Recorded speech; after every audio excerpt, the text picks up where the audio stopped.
도리잘의 기업 분석 리포트! 안녕하세요, 도리잘입니다. 이번 시간에는 현재 채용 중인 기업이죠. KCC 한번 분석해보도록 하겠습니다. 신문, 리포트 하루 종일 뒤지지 마시고 지금 보고 있는 10분짜리 영상으로 KCC 분석 한 방에 끝내시길 바라겠습니다. 그럼 지금 바로 가시죠! KCC 연매출 2조 7,195억원, 영업이익 1,432억원, 당기순이익은 마이너스 2,218억원. 대한민국 최대의 건축, 산업자재 및 도료생산 기업입니다. 여러분들은 KCC도 사실은 현대그룹이었던 걸 아시나요? KCC의 설립 이야기는 다음과 같습니다. 1958년 현대그룹 정정 회장의 막내 동생 정상용 회장이 서울 영등포구 양평동에 금강 슬레이트 공업이라는 건자재 회사를 세웁니다. 성면 슬레이트 지붕 같은 건자재를 주로 만들었는데 당시 큰형 정주영이 한국건설에 한창 열을 올리고 있던 터라 정상용 회장의 건자재 사업은 건설업의 성장에 맞춰서 자연스레 성장의 반열에 올라탑니다. 이때 한국건설 경기붐으로 KCC는 1965년 건설사업부를 따로 신설할 정도로 사업을 지속적으로 확장시키는 데 성공하죠. 1970년 괄목할 만한 성장을 거듭한 끝에 금강슬레이트 공업은 현대그룹으로부터 독립을 하고 1973년 한국증권거래소에 상장을 합니다. 이후 1976년에 금강슬레이트 공업의 사명을 주식회사 금강으로 변경하죠.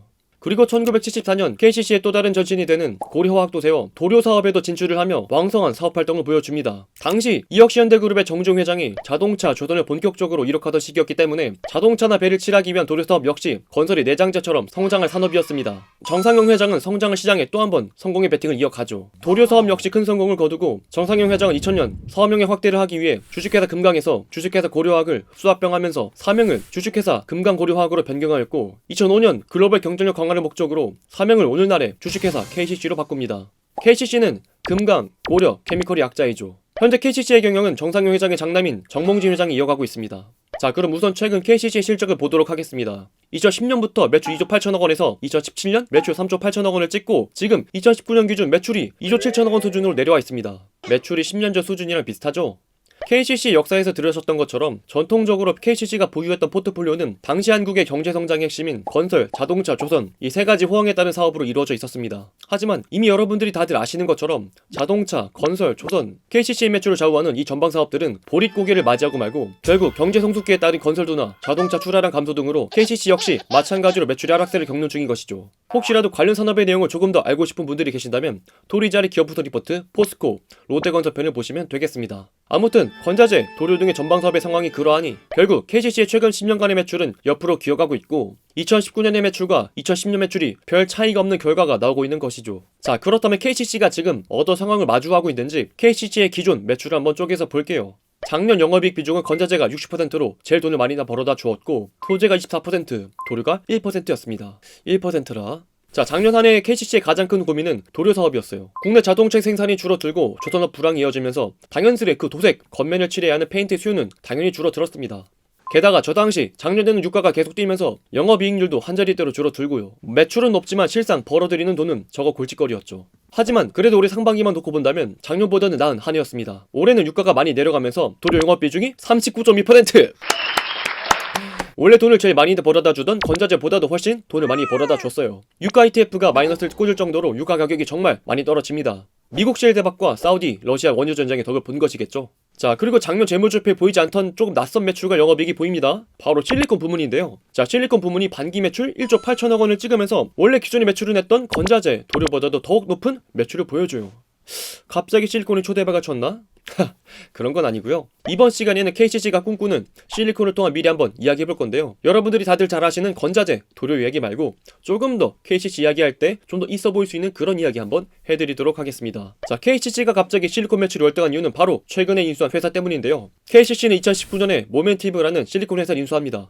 모멘티브는 미국 다우코닝, 독일 바커와 함께 손꼽히는 세계 3대 실리콘 및 석영, 세라믹 기업이라고 합니다. 그래서 세계적인 기업인 만큼 인수 규모가 우리나라에서 삼성하만, 두산 박해듀로 세 번째로 큰 3조 5천억 원 규모였다고 해요. 당시 중국에서도 모멘티브의 가능성을 보고 입찰 경쟁에 붙는 바람에 프리미엄까지 붙여서 결국 KCC가 데려오죠. 하지만 당시 모멘티브의 규모가 KCC의 그룹 자산의 80%에 해당할 정도로 큰 기업이었는데 KCC는 이를 감내하고 모멘티브를 데려온 것이에요. 어떻게 보면 기업의 재무 상태에 상당히 무리가 갈 수 있는 인수였어요.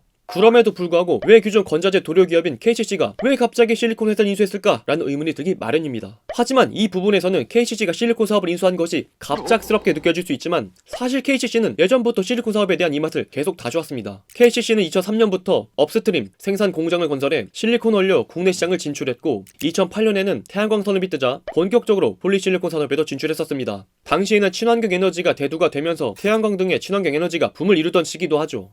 점점 하락세를 걷는 기존의 포트폴리오 전방산업 분위기도 안 좋았기 때문에 그룹의 미래 성장 동력으로도 필연적인 선택이었을 것입니다. 하지만 태양광 시장에서의 중국발 치킨 게임이 시작되면서 폴리실리콘 가격이 급락하면서 결국 KCC는 2013년 사업을 접게 됩니다. 하지만 아까도 말씀을 드렸지만 KCC의 실적을 견인하는 전반 산업들의 부진과 하락세는 물보듯 뻔한 일이었고 실제로 매출도 10년 전으로 회귀했어요. 이대로 가만히 놔뒀다간 KCC 역시 하락세를 피하지 못할 것이 불보듯 뻔했습니다. 이렇게 새로운 먹거리를 찾아야 될 때 자신들이 성장 동력이라 여겼었던 실리콘 사업 모멘티브가 매물로 나오게 되었고 이것이 기회를 이기며 공격적으로 프리미엄까지 져가며 모멘티브를 인수하게 된 것이죠. 물론 인수직후 상황은 좋지 않았습니다. 앞서 말씀드렸다시피 모멘티브는 기존 KCC의 자산 규모의 80%에 달하는 거대 기업이었습니다. 그 거대한 기업을 품으려니 2018년 말 56.2% 부채 비율이 2020년 상반기 말 149%까지 치솟죠. 게다가 2020년 올해 코로나19로 시작된 건설 경기 하락과 자동차 시장의 전방산업 부진으로 도료와 건자재 판매까지 줄면서 현금 흐름도 나빠져요. 그래서 결국 국내 3대 신용평가사들은 KCC 신용등급을 기존 AA에서 AA-로 일제 강등시키기까지도 하죠. 하지만 KCC에도 분명 훌륭한 분들이 많이 계십니다. 절대 매출 높으니 한번 그냥 해볼까? 이런 생각으로 인수한 것은 아니에요. 모멘티브가 영위하고 있는 사업에 대한 비전이 있기 때문에 인수를 진행한 것입니다. 우선 주목해야 할 것은 이 모멘티브라는 회사가 영위하고 있는 실리콘이라는 분야가 지금 상당히 성장하고 있다는 거예요. 전세계 실리콘 시장은 2018년 기준 182억 달러, 우리나라 돈으로 약 20조 원 시장 규모입니다. 게다가 최근 연평균 성장률이 6.7%에 달하고 있어요. 이렇게 연평균 성장률이 높은 이유는 산업이 고도화가 됨에 따라서 실리콘이란 재료 수요가 높아지고 있기 때문이에요. 실리콘 분야는 크게 유기실리콘과 무기실리콘으로 나뉩니다. 유기실리콘은 건축, 휴대전화, 냉장고, 의류 등 다양하게 사용되고 무기실리콘은 반도체, 웨이퍼, 태양광 모듈 등에 쓰이면서 유기, 무기 산업 전반에 모두 사용이 되죠. 게다가 기계, 방직, 항공우주, 자동차 등 거의 대부분의 산업에 광범위하게 활용되고 있는 소재로서 4차 산업혁명 등 산업의 고도화에 따라 실리콘의 수요는 지속적으로 성장할 전망인 것이죠. 그리고 이런 상황 속에서 지금 유독 실리콘을 많이 필요로 한 시장이 있어요. KCC가 바보도 아니고 지금 팔 곳도 없는데 단순히 가능성만 보고 모멘티브를 인수한 것이 아닙니다. 지금 우리가 주목해야 할 실리콘을 지금 유독 많이 끌어다 모으고 있는 시장이 있습니다. KCC의 모멘티브 인수 효과를 제대로 빛을 발하게 해줄 그 시장! 바로 여러분들 대충 예상 가시겠지만 보통 이럴 때 구조대처럼 항상 든든하게 있는 옆나라 시장이 있죠. 바로 우리의 옆나라 대륙의 먼지형들입니다. 중국은 올해 SOC 대규모 사회간접자본 건설에 본격 시동을 걸면서 실리콘 시장 수요가 높아질 것으로 예상되고 있어요. 실제로 중국 유기실리콘 시장 규모는 최근 10년간 연평균 약 11%의 증가세를 보이고 있어요.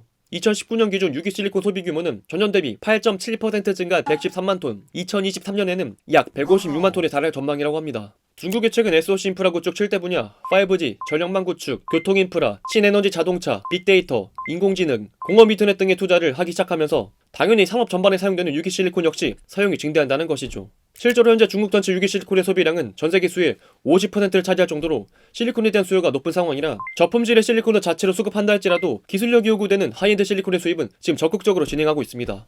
하이엔드 유기실리콘 제품은 주로 태양에너지, IT 산업, 접착제, 도료 분야에 많이 적용되는데 현재 중국 시장에 유통하는 기업으로는 다오케미컬, 시네츠, 바커케미, KCC 등이 있어요.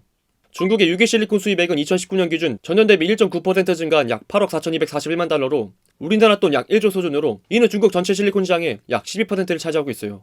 작년까지 한국 유기실리콘 제품 수입 규모는 6,064만 달러, 한화 약 759억 원으로 전체 수입 시장에서 7.2%의 비중으로 적었지만 최근 글로벌 3대 실리콘 회사였던 모멘티브를 인수함으로써 기술력 확보와 더불어 수출량을 늘릴 수 있게 된 것입니다. 게다가 실리콘 생산량 기반 역시 7만 톤 규모에서 실리콘 생산 능력이 연 30만 톤으로 세계 2위 규모로 올라서게 되며 중국에 커지고 있는 유기실리콘, 특히 기술력으로 앞서 있는 하이엔드 실리콘 시장을 이제는 KCC가 공격적으로 경영을 이어갈 수 있는 상황이 된 것이죠. 태양광에서 겪었던 중국의 치킨 게임과 같은 고리스크 없이 그룹 자체의 새로운 성장 동력을 발굴해낼 수 있는 것입니다. 그리고 여기서 또 좀 확실치는 않지만 희망적인 이야기 좀 더 드린다면 실리콘 같은 경우에는 무기실리콘의 경우 반도체, 웨이퍼 같은 첨단 산업에 사용할 수 있어요. 만약에 KCC가 반도체처럼 웨이퍼를 공급한다면 어떨까요? 꿈같은 이야기이긴 하지만 마냥 헛소리는 아닙니다. KCC가 인수한 모멘티브가 과거 도시바에 실리콘을 공급한 적이 있고 그 같은 기술력은 충분히 반도체 실리콘까지 공급할 수 있다는 가능성을 볼 수 있어요. 실제로 KCC는 삼성물산과 지분 관계에 있고 과거에 삼성물산 합병에 어느 정도 우호적인 스탠스를 취했기 때문에 삼성전자의 실리콘을 공급하는 것도 어느 정도 기술력만 보증이 된다면 KCC의 실리콘을 삼성전자도 굳이 거절할 이유가 없다는 것이죠. KCC의 모멘티브 인수는 기존에 도전했던 실리콘 사업을 중국의 SOC나 반도체 웨이퍼 같은 실리콘 시장 진출을 통해서 지금 현재 전방산업의 부진으로 함께 부진을 겪고 있는 그룹의 미래를 다시 도약하겠다는 의지가 담긴 것입니다. 실제로 현재 산업의 고도화에 따라 실리콘에 대한 수요가 증대가 되고 있고 특히 중국 시장이 전세계 실리콘 시장의 50% 가져가고 있는 만큼 대중국 대상 적극적인 수출 및 공격적인 경영이 이어져야 할 것입니다. KCC 아직까지도 국내 최대 건자재 도료 회사입니다. 하지만 이후부터는 대한민국 최대 글로벌 실리콘 기업으로 국위 선양하는 멋진 기업이 되시길 바라겠습니다. 오늘의 영상 여기까지입니다. 영상의 내용이 좋았다면 구독과 좋아요 한 번씩 부탁드리도록 하겠습니다. 그리고 전 여러분들의 모든 댓글을 달고 있습니다. 원하시는 기업과 산업 말씀해 주시면 매주 두 편씩 분석해서 올려드리고 있습니다. 그리고 오늘 말 못한 기업과 산업에 대한 정보는 www.catch.co.kr에 다 나와있으니까요. 꼭 한 번씩 방문 부탁드리도록 하겠습니다. 그럼 저도 또 다음에 좋은 영상으로 찾아뵙도록 하겠습니다. 그럼 다음에 또 만나요. 안녕!